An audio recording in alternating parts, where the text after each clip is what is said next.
And we're live. All right. We got Angie's Angles come to you live from Smoke Therapy, 215 Ronkonkoma Avenue, with my co-host, Pete O'Shea. Say hi, Pete. Hi, Pete. All right, let's get it going.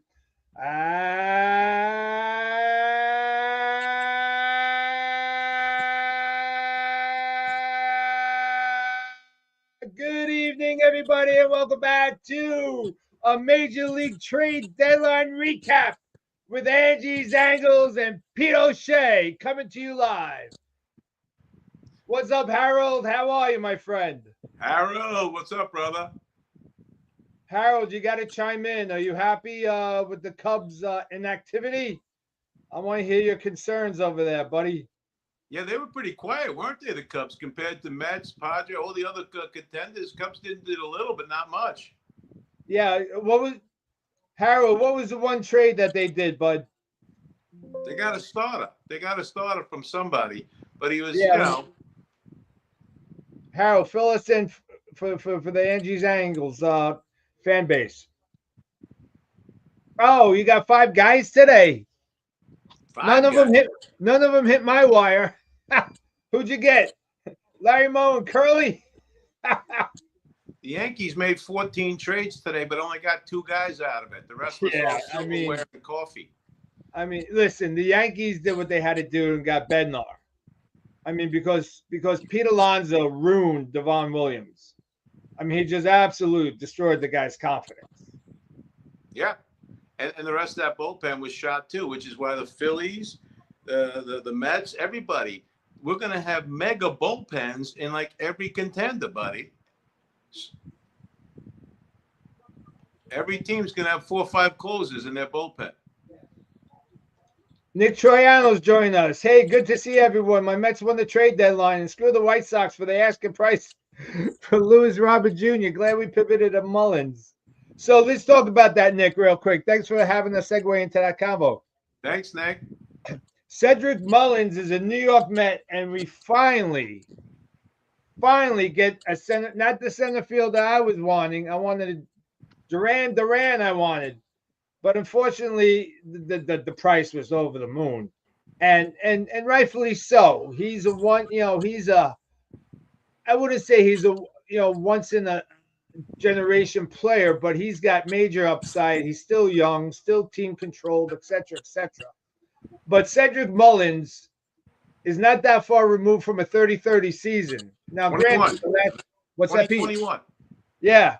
So he's not that far removed. He's 30 years old, plays stellar defense in center field, and brings credibility to the plate where if you make a mistake to Cedric Mullins, he's taking you deep. Now, I know that Kevin Elliott doesn't like the home run ball. He thinks it's non-essential, and I disagree. You've got to have that you got to have that fear that you give to the opposing pitcher that you throw me a mistake and you're going to pay for it. I don't disagree. Get the bases loaded and hit double after double after double. I buy into that because that keeps the game going, right? That keeps the rally going. If you hit a grand slam, now you got nobody on base and you start all over. I comprehend that. What say you, Pete? I want to know where Mullins going to hit now. 30-30 a couple of years back. This year, 15 homers and about 14 stolen bases. But this year, 220 and a very low on-base percentage. So do you put him at the top of the lineup? Do you put him somewhere in the middle? Do you bat him ninth so you swing around to a double leadoff hitter in the rally? Where are you going to put him? Well, that's a great question, Pete, and thanks for setting me up for that. Mm-hmm. So this is my lineup. This is how I see the New York Mets tomorrow night. Now, I believe they get 48 hours to report to the club, but I can't imagine Cedric Mullins not being eager to get into the lineup. So we'll see. So with all things being normal, I would have Mullins leading off, followed by Lindor, Soto, Alonso, Vientos, Batty, McNeil and Nimmo interchangeable, Alvarez, and then McNeil, Nimmo. So to your point, Pete, about the number 9 spot, you really need a prototypical leadoff hitter in the number 9 spot. And you really do. I absolutely and you know what? When Daniel was Danny was a junior in high school and not that far removed. His coach batted Danny ninth. And you want to know what Danny did? Led the team in RBIs and runs scored from the 9 position. Once the game starts, you're the second leadoff guy. That's all you are. You're not batting ninth anymore, okay? Right. And so if you can line it up where 9, 1, 2, 3 all have wheels, all get on base, all have an on-base percentage, you're going to be able to put together rallies in the 8th and the 9th inning in a playoff game. Like we just mentioned before, every pitcher on the opposing team now will throw 102 miles an hour. So you better be able to manufacture runs. You better be able to stack hitters up, left, right, get all your speed where you need it, get guys on base. I think the most underrated stat in the game is on-base percentage. If you're getting on base, you're helping your team win. I don't care how you do it. Just get on base. Well, wasn't that the A's formula back in the day? It sure was, okay? And that's how you replace guys. You say, okay, I got to replace that, okay? And so when you see guys getting on base in every single way that you can, rallies sustain. And again, it goes back to when you got a 9-hitter who can get on base and steal a base. Mullins can steal a base. That is so huge, okay? And that's a threat, right? That's a threat. It's a big threat, okay? And now if you can actually include the right kind of situational hitting and, God forbid, the occasional bunt, you can manufacture runs with this kind of lineup. Now you put Mullins on base. Now the pitcher's going to be pitching a little sharper to Lindor, and Lindor is going to see better pitches. He's going to see more fastballs, okay? Right. That's what I'm breaking pitches with Mullen on base, okay? That's correct. That's correct. It changed. He doesn't have to be the Mullen of 2021. He just has to be quick and every once in a while bang one out of the park. And that catch he made the other night, keep making those, buddy. That was one of the best catches I've ever seen in my whole life. So Harold did us the favor. So I'm going to put him up on the big screen, Pete. Okay. So the Cubbies got Andrew Kittredge from Baltimore. Nice pickup. Will Castro, utility guy. Nice pickup. I like this pickup. Michael Soroka. I like that pickup, Harold. That's the one I was talking about. They got Taylor Rogers, where the Rogers brothers were traded in the same day. And I think Elias is looking to see if that's the first time it's ever happened in the history of baseball, that two brothers got traded on the same day. Their parents don't know where to send their laundry. Yeah. And they got, that's Eric Schuster. Eric Schuster, you got a We Want Backman. That's very funny.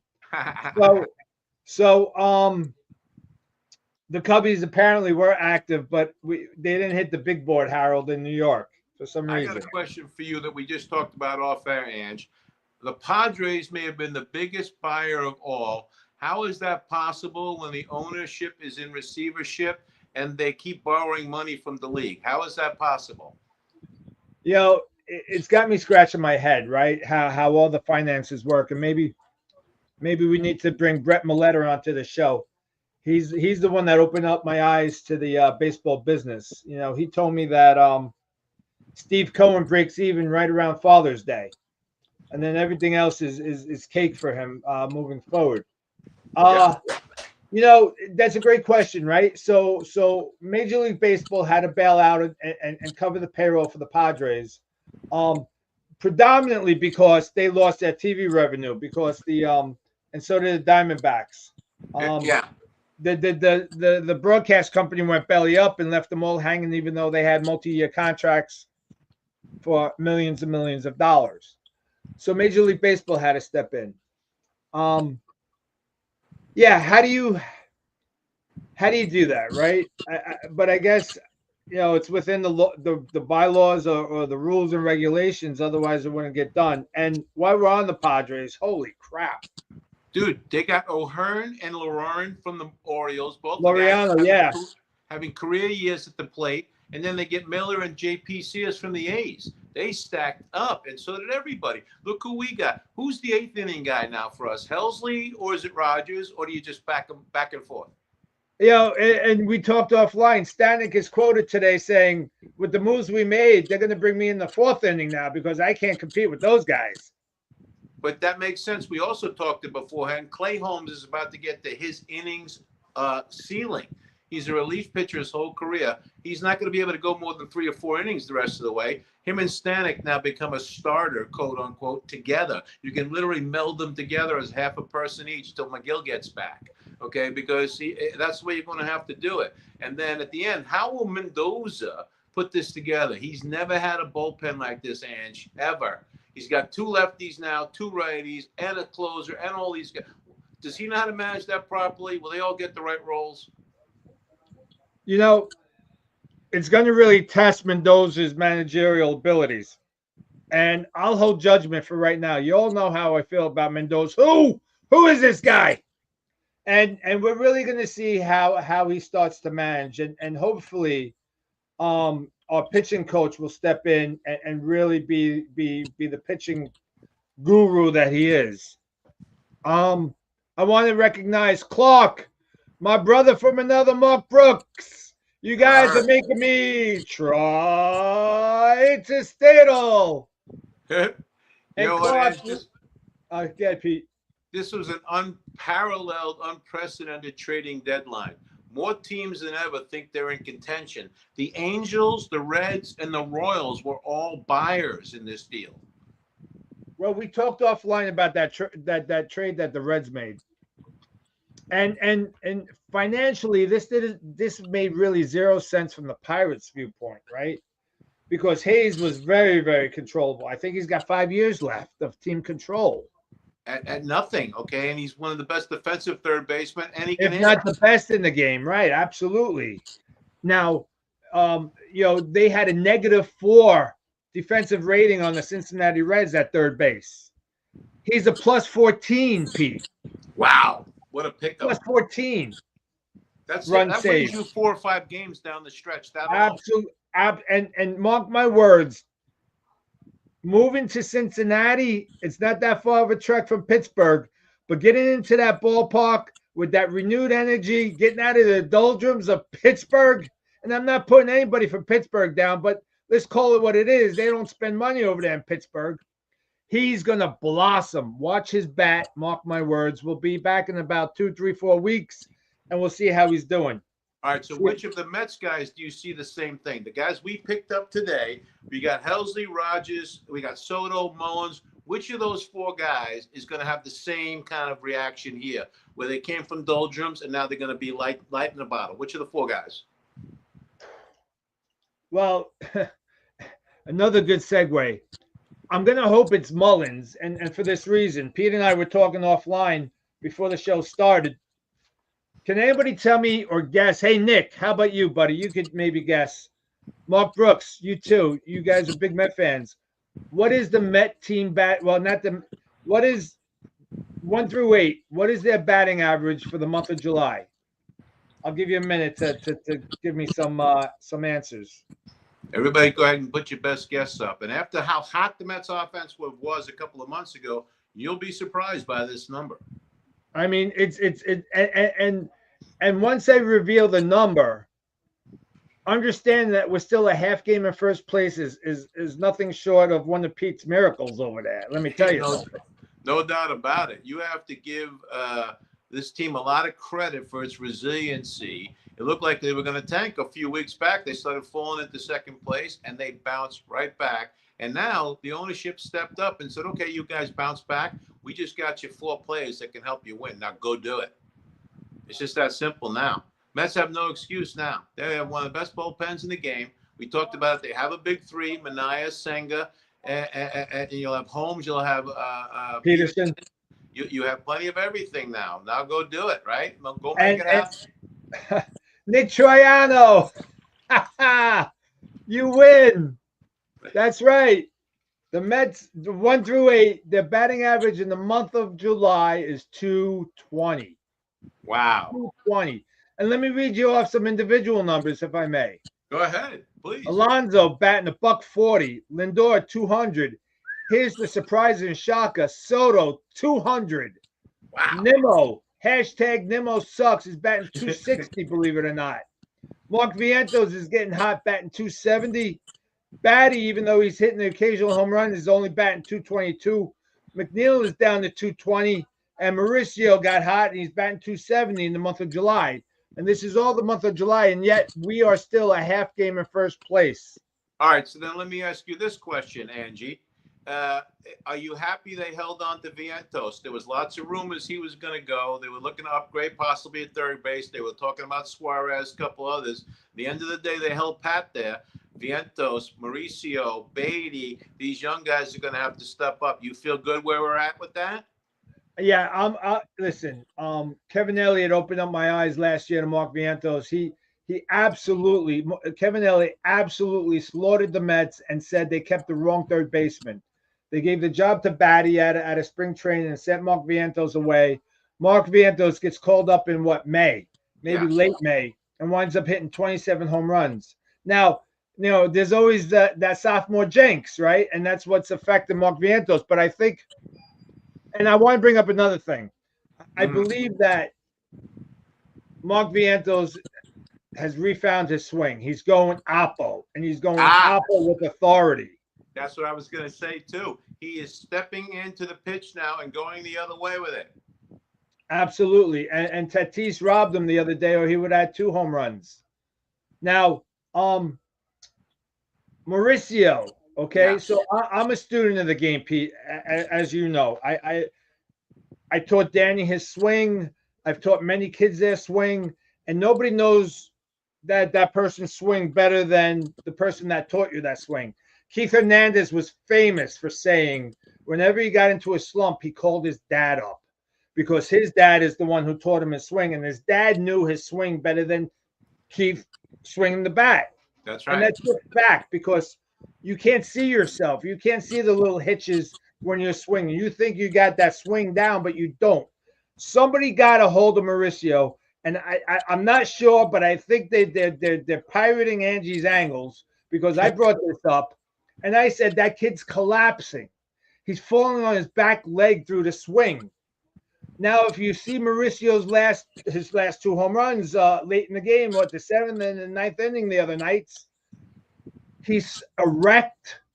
He's leaning on the back leg, not collapsing on the back leg, and he's driving the ball.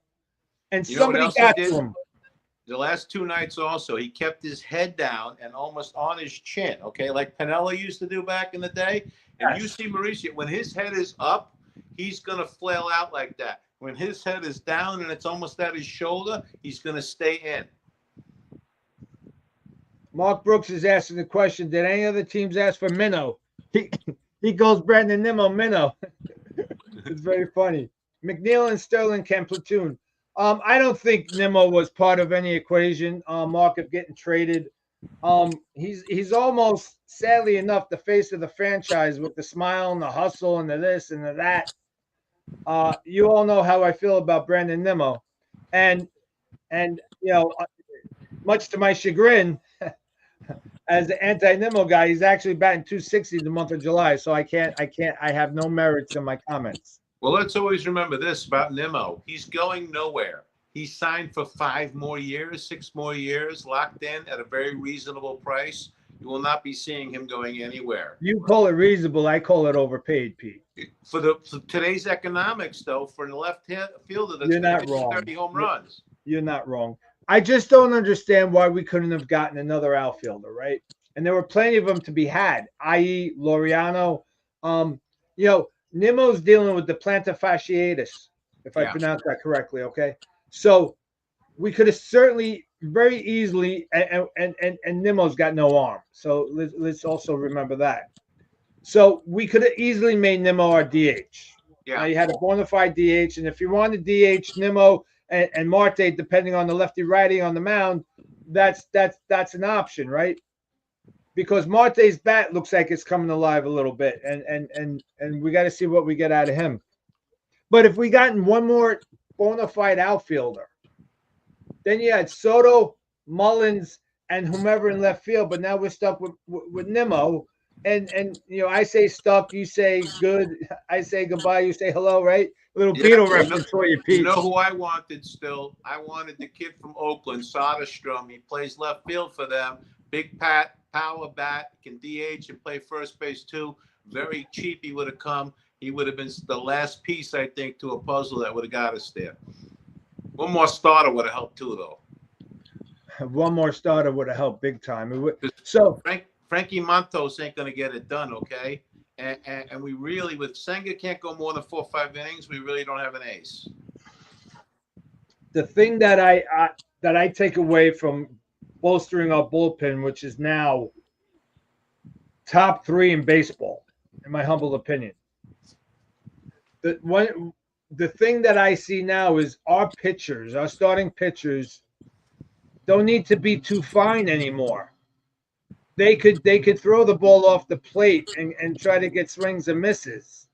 You know, they don't have to throw the ball over the plate and let them hit it to our fielders. They have the opportunity to play a little bit because they know they got a bullpen that's not going to blow a 1 or 2 run lead. They also know they can throw more pitches early in the game now because they don't have to go 6 or 7 innings.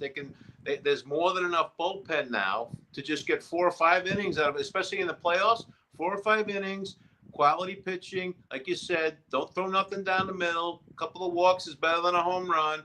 Waste up your pitches, 100 pitches in 4 innings, and we got this stacked bullpen behind us. That's a way to do it. You know, coming out of the trade deadline, I'm going to give the Mets A-. I was going to go B+, but I'm going to go A- only because we fixed the bullpen on paper. Now, these guys still got to show up and continue doing what they did. But as Clark will tell you, here, hold on 1 second. Clark wants to make a little football reference because his baseball season's over with the Cardinals. They just punted and gave up. So he's saying, "Go Bears." Go Bears. I love it. We actually stole Helsley from the Cardinals without a doubt. That was a great deal. We hardly gave up anything there. I think we gave up too much for Rogers. I like the Soto and Mullen deal, but let me tell you this: the guy who I think is going to be the most important down the stretch that just got added to the roster is Brooks Raley. You know what? That's a good point. We often forget about Brooks. He's been looking great since he come back. He's looking great. Yeah. He's going to be our 8th inning lefty by the time the season's over. You know, this takes the pressure off of Garrett Reed, Garrett rather. You know, he's not relied on as much. It's going to extend Soto, Giovanni Soto. It's going to extend his arm. You know, you've got 7 viable pitchers in that bullpen now, where you know you were dealing and let's not sell Garcia short. Holy smokes, he's been pitching fantastic. And you're going to see this now as the style of baseball for everybody. You know what bullpen had the best ERA in baseball coming into today? The Mets. The Padres. Oh, the Padres. That's right, the Padres. And they just added another ace. They just added another closer. Okay. The Yankees added 2 closers today. Okay. This is going to be dynamite baseball. Bullpens have taken over baseball. There's been this big giant tilt, Ange, where now the bullpen has become the most important part of the roster. And that's funny, Pete, because I played fantasy baseball for many, many, many, many years with the same group of guys. And I was famous. I was known worldwide for bidding 10, 20 cents on relievers because back in the day, relievers were a dime a dozen. You didn't know what you were getting out of a said reliever. You could get, you know, Edwin Diaz this year, but next year he's going to spit the bit like he did with the Mets that year. So I never paid more than $1 for a reliever. And I focused my money on starting pitching and offense. But today, like you said, Pete, to give you kudos, it's a whole different ball game. The bullpen is the most important part of the roster now. Okay, and that was never the case. It was a starting pitchers league for so long. Okay, and then it was the big home run players and all that kind of stuff. Now all of a sudden, it's the bullpen that matters. And if you don't have a 7-8 deep stacked bullpen with 3 closers, 3 lefties, and all that you need, you're not going to win.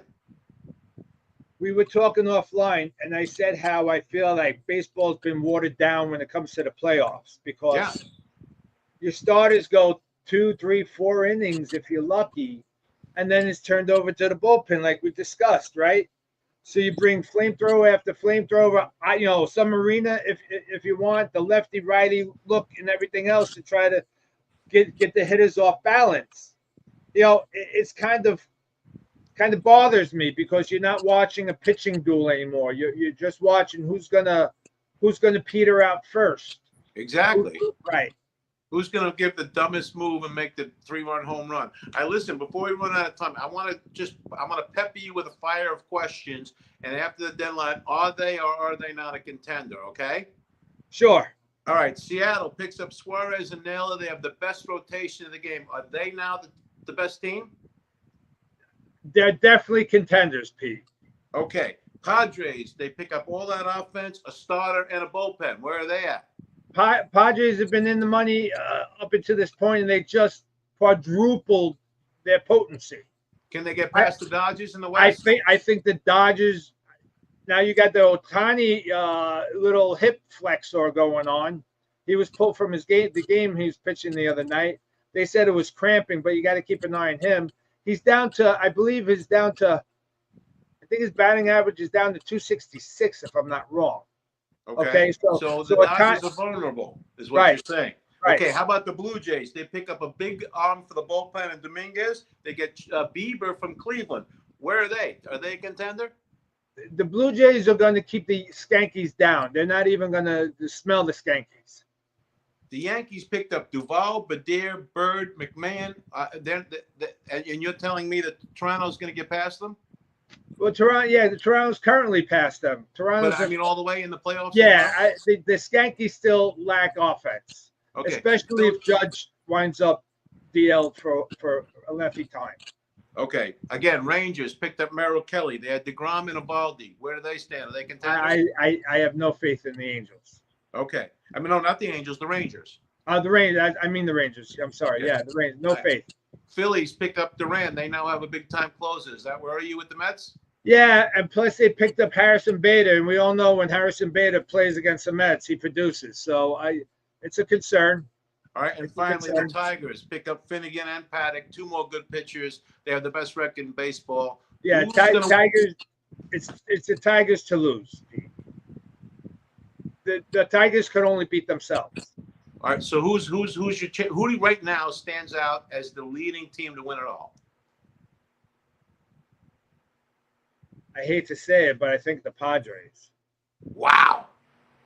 Okay, I'm going to say Seattle. Yeah, it's not a bad pick either, Pete. They always have the pitching. Now they have the offense too. But Suárez could be fool's gold, right? Like last year, I called the Mets the New York Pirates because they were fool's gold. They tease us. And Suárez, the last time he was in Seattle, wasn't all that great. Okay, he was okay, but he wasn't. It's not Arizona. He's not. Yes. He's not in Kansas anymore, Pete. I understand that, but look at the lineup. Riley's having a career year. Arizaroma's playing good. You picked up Naylor too. Rodriguez. That's a deep lineup now.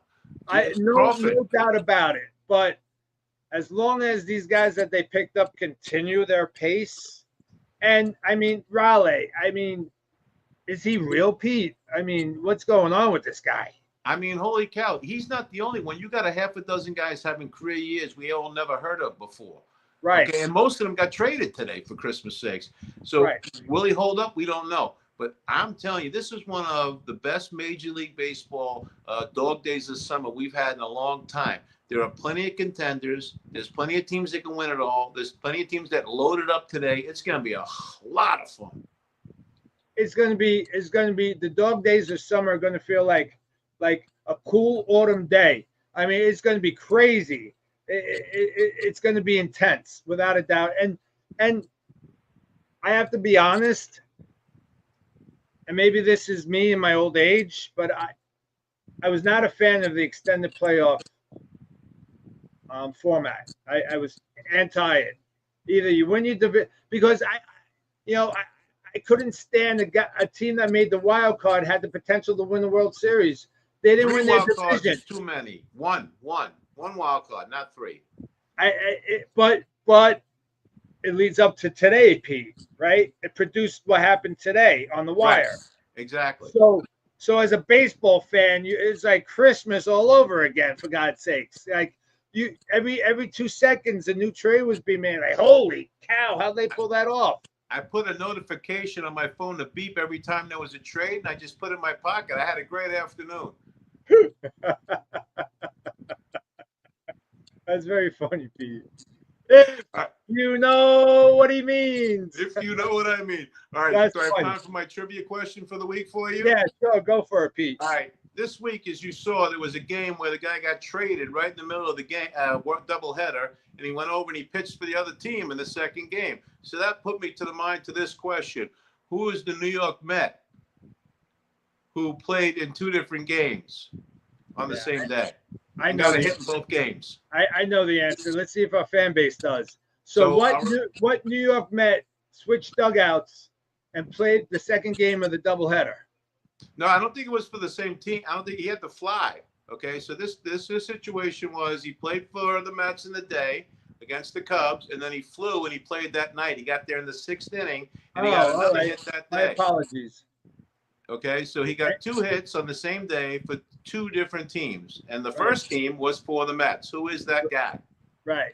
Anybody? Harold says no clue. And all right, since we're short on time, I'm going to give the answer, Pete. Go ahead. He was one of my favorite Mets, actually, during the day. Joel Youngblood. That is correct, sir. Good question, Pete. Good question.